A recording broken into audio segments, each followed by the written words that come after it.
वालेकुम व्यूअर्स, मैं हूं आपके होस्ट माहरो और आप देख रहे हैं the easy notes YouTube channel. Viewers, पिछली वीडियो में हमने ग्रामर रूल डिस्कस कर लिया था जो कि 50 to 60% बेस्ड था डिटर्मिनेंट्स पर। हम डिटर्मिनेंट्स फाइंड आउट करते थे मैट्रिसेस का और उसी से हम एक्स वाई और जेड की वैल्यूज़ फाइंड कर रहे थे। आज की इस वीडियो में हम जैकोबी मेथड यूज़ करने वाले हैं जो कि लीनियर इक्वेशंस को सॉल्व करने के लिए यूज़ होता है। लीनियर इक्वेशंस क्या होते हैं? जिनमें एक्स वाई जेड पर कोई भी पावर नहीं होता और जिनको हम ग्राफ पर अगर ड्रा करें तो स्ट्रेट लाइन ही देते हैं हमें। तो वीडियो स्टार्ट करने से पहले मैं आप लोगों से रिक्वेस्ट करूंगी कि हमारे चैनल को सब्सक्राइब करें और बेल आइकन का बटन ज़रूर प्रेस करें ताकि आपको हमारी हर नई वीडियो की नोटिफिकेशन मिलती रहे। न्यूमेरिकल कंप्यूटिंग के थर्ड लेक्चर में आज हम first of all Jacobi method का जो जनरल फार्मूला है जिसको यूज़ करके हमने क्वेश्चन सॉल्व करने होते हैं उसकी डिराइवेशन को समझेंगे कि किस तरह हम उसको डिराइव कर सकते हैं by using this linear equations. तो यहाँ व्यूअर्स आप देख सकते हैं ये जो फॉर्म है जनरल फॉर्म है ऑफ लीनियर इक्वेशंस। जितने भी लीनियर इक्वेशंस होते हैं हमारे पास वो इन एक्चुअल हम इस फॉर्म में लिखते हैं। जो A11, A12, A13 है, इसी तरह इसमें जो A21, 22 एंड 23 है, 31, 32 एंड 33, ये सारे कोफिशिएंट हैं। और जो एक्स वाई जेड हैं, जैसे कि हमने ग्रामर रूल में लीनियर इक्वेशन को यूज़ किया था और हमने एक्स वाई जेड की वैल्यूज़ निकाली थी, ये सिंपली वही वेरिएबल्स एक्स वाई जेड हैं। यहाँ पर आप एग्जांपल भी देख सकते हैं जैसे कि हमने इसी क्वेश्चन को यूज़ करके ग्रामर रूल सोल्व किया था और ये एक लीनियर इक्वेशन है।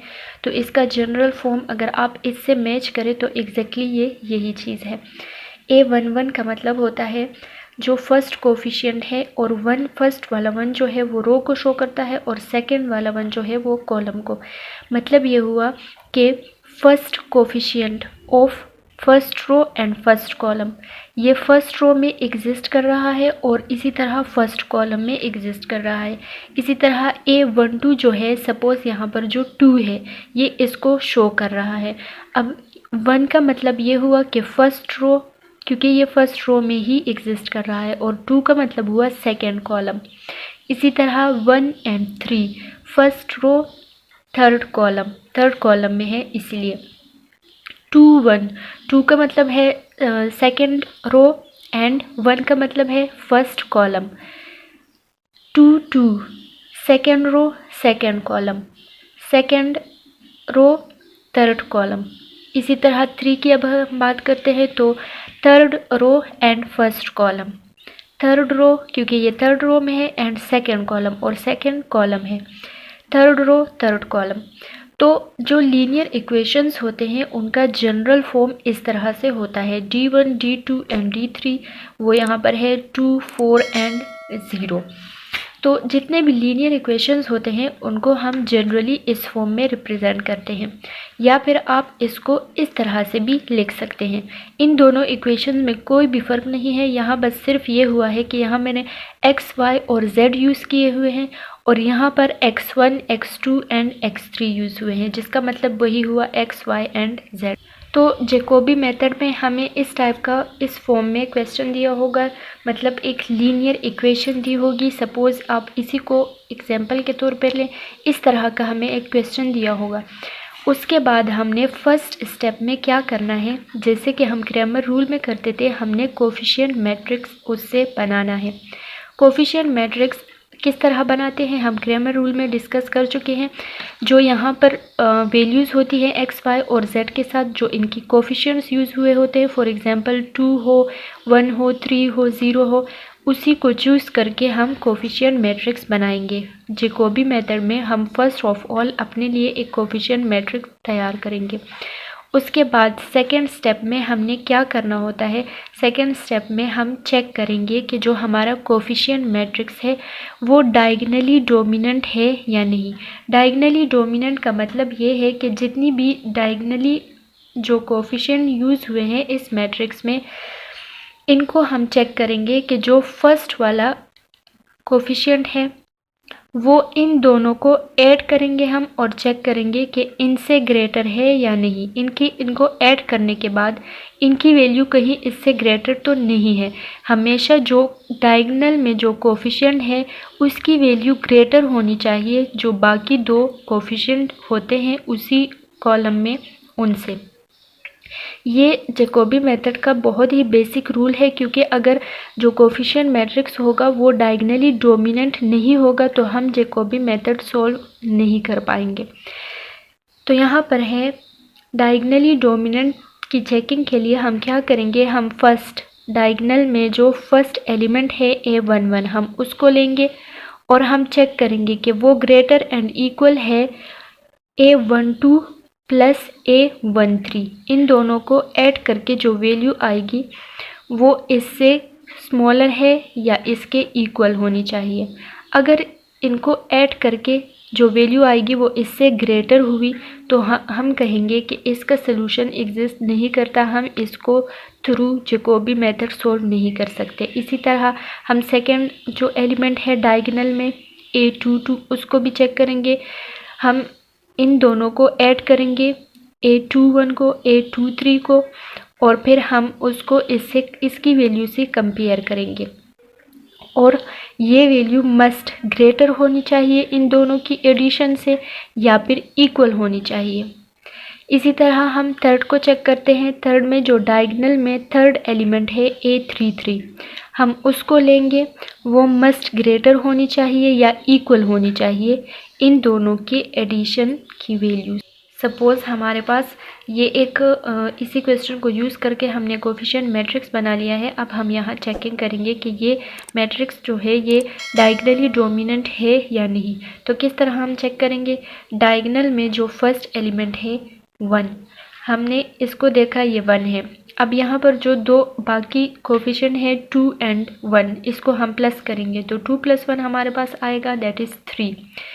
तो 3 जो है अब वो इस 1 से ग्रेटर है। तो इसका मतलब ये हुआ कि ये जो मैट्रिक्स है ये डायगनली डोमिनेंट नहीं है, इसके लिए हम जैकोबी मेथड यूज़ नहीं कर सकते। लेकिन अगर सपोज़ यहाँ पर हमारे पास 4 होता, ये 4 होता, ये 2 होता और ये 1 होता, हम इसको लेते, हम 2 + 1 करते, यहाँ से हमारे पास आंसर 3 आता है जो कि लेस है 4 से। तो फिर हम कह सकते थे कि ये डायगनली डोमिनेंट है, मतलब फर्स्ट एलिमेंट जो है वो डायगनली डोमिनेंट है। फिर हम सेकंड को चेक करते, फिर हम थर्ड को। ये तीनों मस्ट, ये 3 वैल्यूज़ जो हैं ये इन बाकियों के एडिशंस या सब्ट्रैक्शन होने के बाद ये मस्ट ग्रेटर होनी चाहिए इन डायगनल वाली वैल्यूज़ को, तभी हम कह सकेंगे कि ये मैट्रिक्स जो है ये डायगनली डोमिनेंट है, जो हमारा कोफिशिएंट मैट्रिक्स होता है। डायगनली डोमिनेंट होने के बाद जैकोबी मेथड में हमने फर्स्ट ऑफ ऑल क्या किया, हमने कोफिशिएंट मैट्रिक्स बनाया। कोफिशिएंट मैट्रिक्स बनाने के बाद हम उसको चेक करेंगे कि वो डायगनली डोमिनेंट है या नहीं।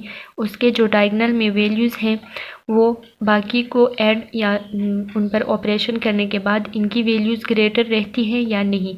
अगर रहती हैं तो फिर हम अपने थर्ड स्टेप पे जाएंगे। थर्ड स्टेप में क्या होगा, जो हमारा बेसिक क्वेश्चन है उसी को हम यूज़ करेंगे और उससे हम अपने लिए x1, x2 और x3 की वैल्यूज़ फाइंड करने के लिए फार्मूलाज बनाएंगे, जो कि जैकोबी के बेसिक फार्मूलाज हैं, उसी को यूज़ करके। मतलब ये हुआ कि अब हम यहाँ से x, y और z की वैल्यूज़ फाइंड आउट करेंगे। एक्स वाई और जेड के लिए यहाँ से फार्मूलाज बनेंगे। एक्स वाई और जेड आप कह सकते हैं या फिर x1, x2 और x3 आप कह सकते हैं।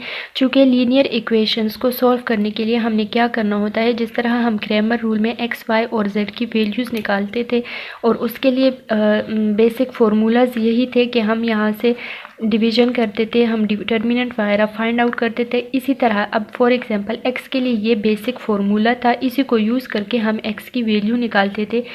अब इसी तरह हम अपने लिए जैकोबी मेथड में भी फार्मूलाज डिराइव करेंगे और फिर उसी फार्मूलाज को यूज़ करके x, y और z की वैल्यूज़ निकालेंगे। x, y और z या फिर x1, x2 एंड x3 की वैल्यूज़ हम फाइंड आउट करेंगे।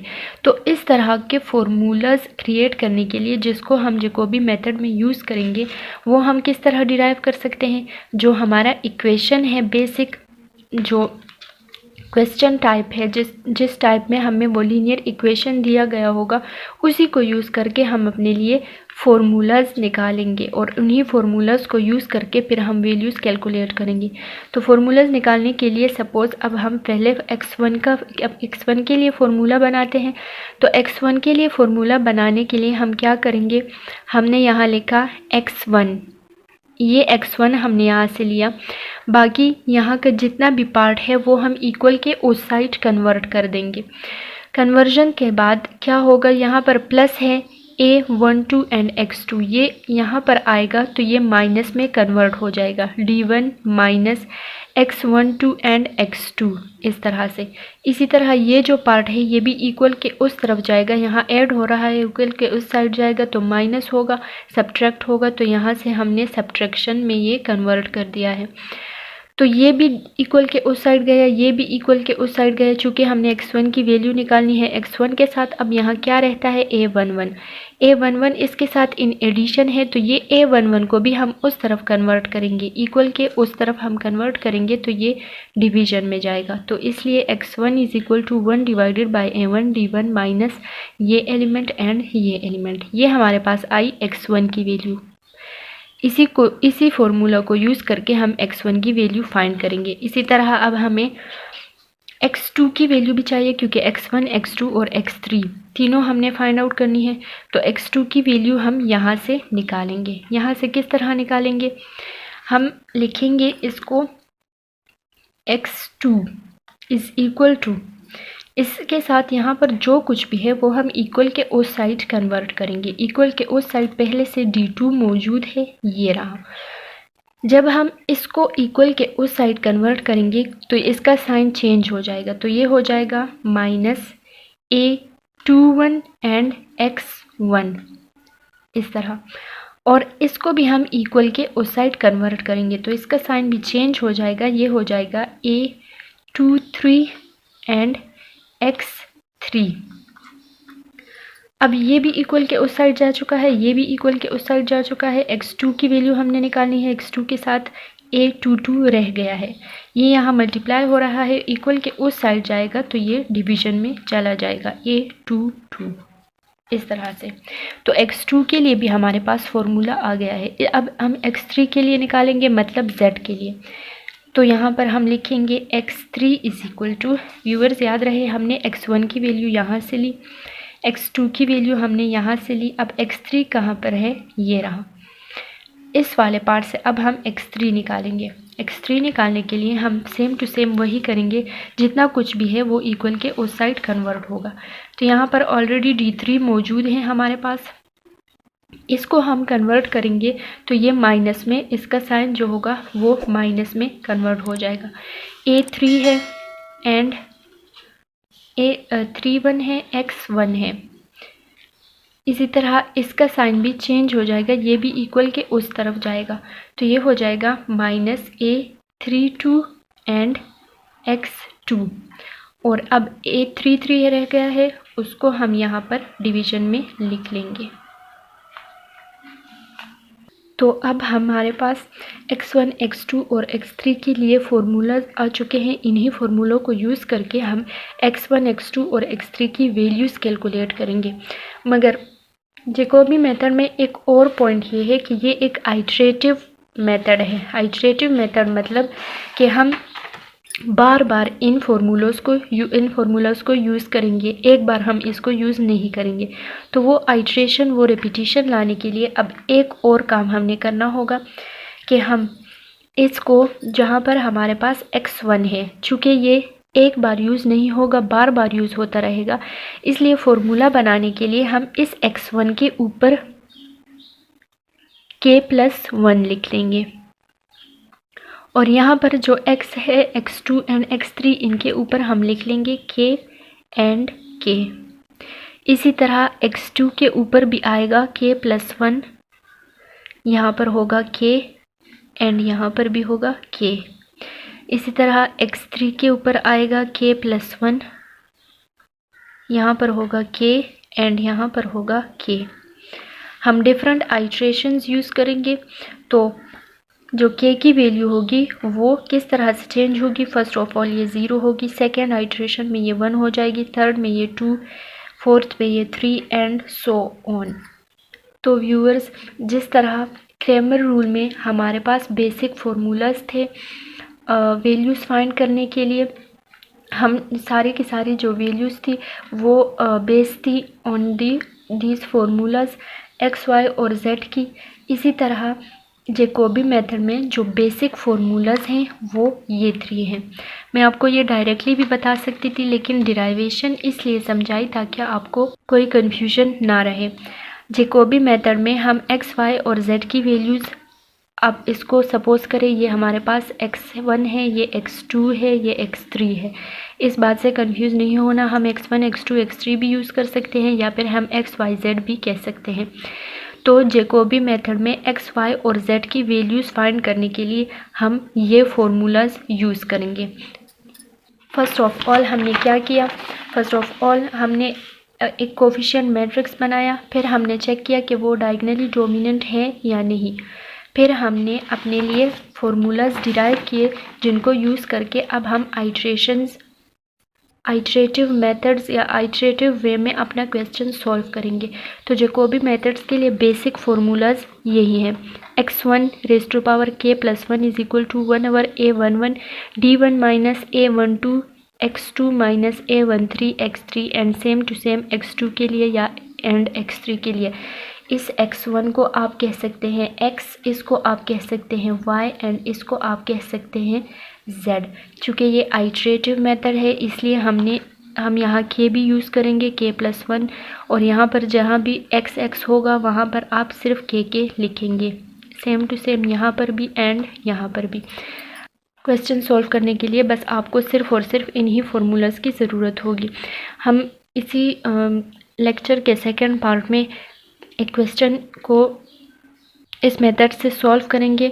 इंशाल्लाह आपको तब ये सब कुछ बहुत अच्छे से क्लियर हो जाएगा। आज के इस लेक्चर में इतना ही काफ़ी था। अगर आपको कोई भी कन्फ्यूजन या आपका कोई भी क्वेश्चन हो तो आप हमें कमेंट सेक्शन में ज़रूर बता सकते हैं। अभी के लिए इजाज़त दें। खुदा हाफिज़।